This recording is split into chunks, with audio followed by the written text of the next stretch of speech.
Olá pessoal, mais um vídeo da série Historiografia do Choro. Nesse episódio, uma dimensão interdisciplinar do meu trabalho, da minha didática.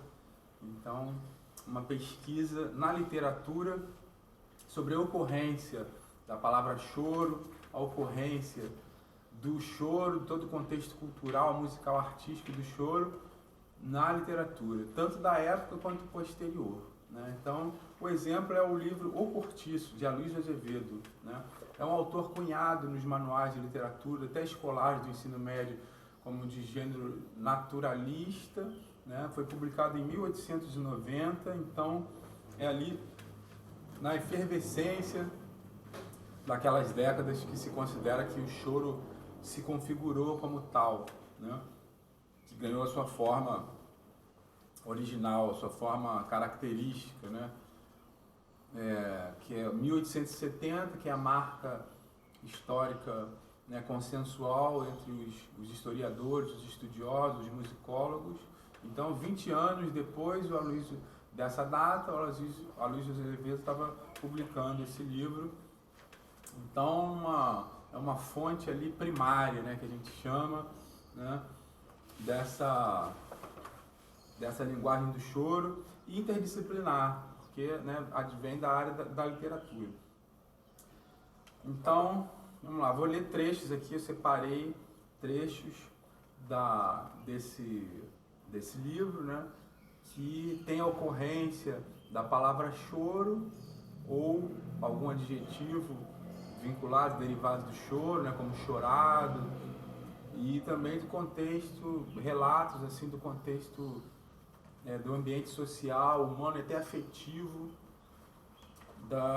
desse gênero musical. Então, depois, abre aspas, depois, até as horas de dormir, que nunca passavam das 9, ele tomava a sua guitarra e ia para defronte da porta, junto com a mulher, dedilhar os fados da sua terra.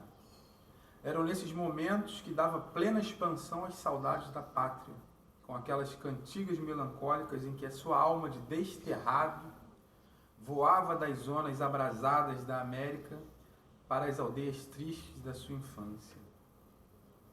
E o canto daquela guitarra estrangeira era um lamento choroso e dolorido.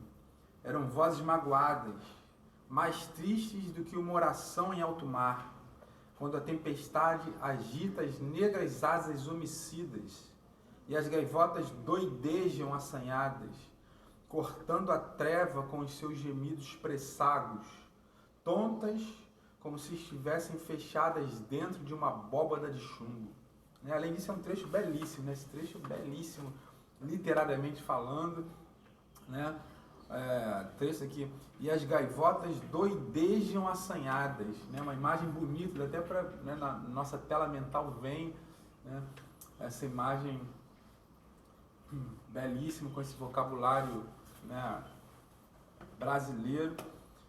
Então aqui a gente tem já, o canto daquela guitarra estrangeira é um lamento choroso e dolorido, Então esse adjetivo, choroso, vinculado ao choro, com esse sentido de lamento, com esse sentido, essa conotação emocional, com essa conotação afetiva, que tem nessa palavra choro. Um dos significados, então, portanto, do choro, tem essa acepção afetiva, de lamento, e que teve essa influência da música portuguesa também, dos portugueses aqui, essa saudade, esse lamento, O próprio Jacó do bandolim, quando pediu para construir o bandolim dele, ele fez referência à guitarra portuguesa, que também tem essa sonoridade carregada de emoção, de afeto, de lamento, dolente também. Então, tá aqui esse texto muito belíssimo,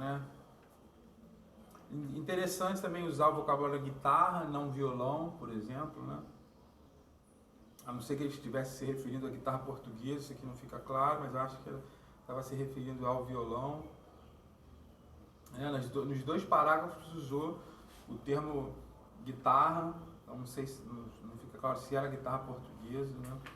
Ou se era guitarra como na América se fala, né, guitarra como violão, né? No Brasil é o único país que chama de violão. Nos outros países se refere ao violão também como guitarra. Aí depois de toda ela respirava o asseio das brasileiras e um odor sensual de trevos e plantas aromáticas, né? Também achava infinita graça na Rita Baiana e seria capaz de levar um dia inteiro a vê-la dançar o chorado. Então também aqui o termo, né? Chorado, dançar o chorado. Então também estava lá tocando, né? O chorado, o choro, o chorinho, né? Ela estava dançando ali. Então aqui uma outra acepção já o chorado como um gênero musical, como um repertório, como uma maneira de tocar, né, aquelas músicas. E também esse ambiente sensual, né, o asseio das brasileiras e um odor sensual de trevos e plantas aromáticas. Esse né, que é o ambiente da roda de choro, né, ali tem essa dimensão também, esse swing, esse balanço, né, traz essa sensualidade também para a dança, né, para o ambiente como um todo. E afinal, abaixando a voz, segredou às companheiras que à noite teriam um pagodinho de violão. Podiam contar como certo.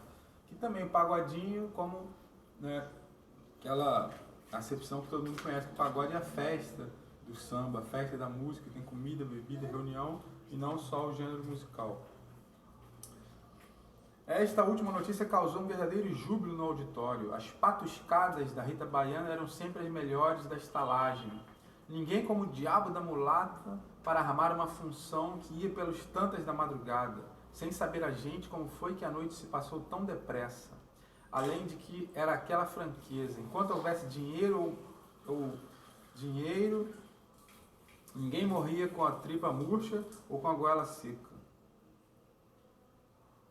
Tem uma palavra aqui que eu nem consegui entender, eu mesmo consegui entender. Ah, dinheiro ou crédito, né? Enquanto houvesse dinheiro ou crédito, ninguém morria com a tripa murcha ou com a goela seca. Então, esse ambiente do choro também está associado com bebida, com comida, com, né, petiscaria, com aquela comida, já com aquela culinária ali brasileira, né, de petisco, de bebida alcoólica. E assim ia correndo domingo no cortiço até as 3 da tarde, horas em que chegou o mestre Firmo, acompanhado pelo seu amigo Porfiro, trazendo aquele o violão e o outro o cavaquinho. Como eu já falei em outro vídeo, a instrumentação original do choro, né, 2 violões, um cavaquinho, né, e a flauta, né? Depois veio o pandeiro, depois foi se agregando outros instrumentos, o bandolim, né, o violão 7 cordas posterior, mas então aqui, né, lá em 1890, lembrando esse depoimento da literatura, um chega com violão, outro chega com cavaquinho. Então essa dupla, essa dobradinha, essa instrumentação, né, é realmente antiga, né, originária lá dessa formação inicial. E não tardou que se ouvissem gemer o cavaquinho e o violão, né? Gemido, lamento, né? Essa vocabulário carreado de afetividade, de emoção, né? De sentimentos, né? Gemido, né? De intensidade emocional que caracterizam realmente o choro, né? Aqui na descrição do Aloysio Azevedo está presente, né? Todo esse significado, toda essa conotação, todo esse simbolismo, né? Eu acho que eu vou fazer como ainda tem muitas citações aqui, eu vou fazer um outro vídeo, uma segunda parte, né, sobre essa temática, né? Então, fazendo um resumo, né, então, está presente na literatura, né, esse ambiente retratado na literatura, né, bem próximo da época que é o marco do surgimento do choro, 1870, já que o romance é de 1890, está presente toda essa conotação, né, cultural da bebida, da comida, né, da festa, da dança, né, e dessas acepções de intensidade emocional, de gemido, de chorado, de lamento, né, de saudade, esse componente português, da música portuguesa também, do fado e da guitarra portuguesa, né? Tá presente também na formação dessa maneira de tocar, né? Desse repertório, né? Do que ficou configurado como choro, né? Então, próximo vídeo, uma segunda parte dessa temática. Então, até a próxima.